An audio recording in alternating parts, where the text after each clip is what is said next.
કહેવાય છે કે બાળક એ આવતીકાલના દેશનું ભવિષ્ય છે, જેનું સ્વાસ્થ્ય પણ સારું રહે તે ખૂબ જ જરૂરી છે.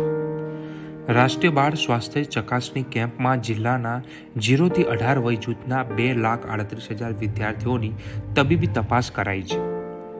જેમાં એપ્રિલથી ડિસેમ્બર 2024માં આ તપાસ કરાઈ હતી અને મોબાઈલ ટીવીના જે વધુ પડતું જોવાને કારણે સમગ્ર નવસારી જિલ્લામાં 2,260 જેટલા વિદ્યાર્થીઓની દ્રષ્ટિ નબળી થઈ છે.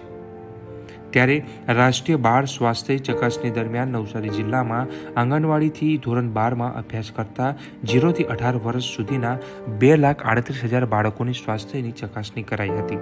તેમાંથી 41,808 બાળકોમાં શારીરિક ખામીઓ અને ગંભીર બીમારીઓ સામે આવી છે, જે સમગ્ર નવસારી જિલ્લા માટે અને શિક્ષકો માટે અને ખાસ કરીને વાલીઓ માટે એક ચિંતાનો વિષય થયો છે.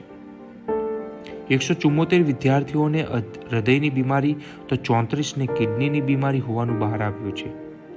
આનુવંશિક રોગ અને ડાઉન સિન્ડ્રોમવાળા 9 બાળકો અને 2,260ને દ્રષ્ટિની ખામી છે. નવસારી જિલ્લાના 6 તાલુકાની શાળાઓમાં અભ્યાસ કરતા કુલ 2,70,000 વિદ્યાર્થીઓ તપાસ્યા હતા. આરોગ્ય વિભાગે 2,37,000 વિદ્યાર્થીઓની તપાસ કરાઈ છે, જેમાં કુલ 41,808 વિદ્યાર્થીઓને કાંઈ ને કંઈ તકલીફ સામે આવી છે, જેમાં પ્લેટલેટ પેલેટ બાળકો, ક્લબ ફૂટ બાળકો, જન્મજાતિ મોતિયાવાળા બહેરાશ, હૃદયરોગની બીમારી, કિડની સહિતના રોગ હોવાનું તપાસ દરમિયાન મળ્યું છે. વાલીઓનું યોગ્ય કાઉન્સેલિંગ કરાયું હતું અને અમુક રોગો માટે નજીકના પ્રાથમિક આરોગ્ય કેન્દ્ર દ્વારા સફળતાપૂર્વક સર્જરી પણ કરાઈ હતી. ત્યારે વધુમાં નવસારી જિલ્લાના મુખ્ય આરોગ્ય અધિકારી છે ડૉક્ટર રંગુનવાલા. તેમણે જણાવ્યું હતું કે સમગ્ર નવસારી જિલ્લામાંથી 174 વિદ્યાર્થીને હું ડૉક્ટર રાજેન્દ્ર રંગુનવાલા, મુખ્ય જિલ્લા આરોગ્ય અધિકારી, જિલ્લા પંચાયત નવસારી. વર્ષ 2014થી સમગ્ર રાજ્યમાં રાષ્ટ્રીય બાળ સ્વાસ્થ્ય કાર્યક્રમ અમલમાં છે.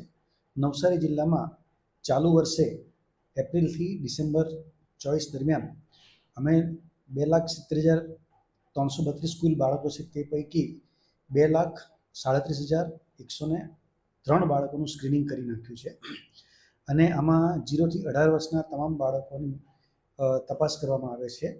અને આ તપાસ દરમિયાન ચાલુ વર્ષે અમને હૃદયરોગની ખામીવાળા કુલ 174 બાળકો મળ્યા છે, કિડનીની બીમારીના 34 બાળકો મળ્યા છે, તેમજ પગના જે ક્લબ ફૂટ કહેવાય તો એવા અમને 23 બાળકો મળે છે. આમ અલગ અલગ બીમારીના બાળકો અમને મળે છે.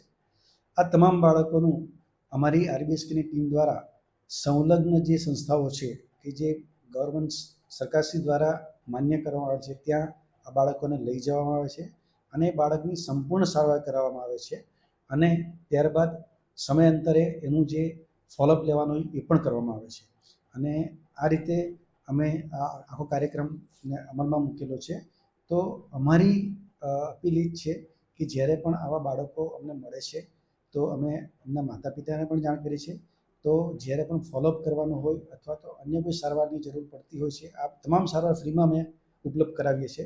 તો એ વખતે વાલીઓ પણ પૂરો સહકાર આપે, તેમજ પોતાનું બાળક કોઈ બીમારીથી પીડાતું હોય તો વહેલી તકે અમારો આરોગ્ય વિભાગનો સંપર્ક કરે અથવા નજીકના પ્રાથમિક આરોગ્ય કેન્દ્રનો સંપર્ક કરે. હાર્ટની બીમારી માટે આપણે UN Mehta institute of cardiology Ahmedabad ખાતે સિવિલ હોસ્પિટલ કેમ્પસમાં ઉપલબ્ધ છે. એ સરકારશ્રી દ્વારા માન્ય છે. તો આ જે કોઈ પણ બાળક આવે છે એની અમે બાળકને ત્યાં સુધી અમારો સ્ટાફ લઈ જાય છે, સંપૂર્ણ એની સારવાર કરવામાં આવે છે અને ફોલોઅપ જ્યારે લેવાનું હોય અથવા ફોલોઅપમાં જવાનું હોય ત્યારે પણ અમારા જ કર્મચારીઓ દ્વારા આ બાળકને ત્યાં લઈ જવામાં આવી અને સારવાર કરવામાં આવે છે.